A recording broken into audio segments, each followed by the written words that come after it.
চাপলা মাছ না পা নেবেন 400 টাকা কেজি বড় চাপলা নদীর এটা এলাকা শোল মাছ 600 টাকা যাবে 200 টাকা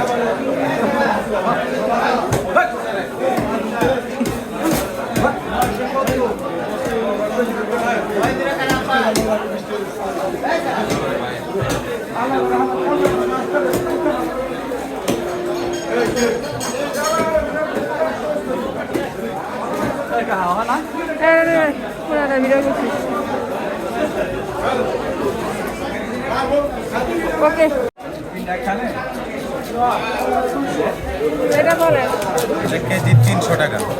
1 কেজি এটা কি নোলা রুইর মাছ 1 কেজি 300 আর এটা কাতল কাতলটা 360 টাকা কেজি দেড় মতো দাম বলেন মাথা 50 টাকা 350 টাকা কাতল মাছ এইটাও 300 টাকা কেজি কালীবাউস এটা কালীবাউস হ্যাঁ পাঙ্গাস মাছ 160 টাকা কেজি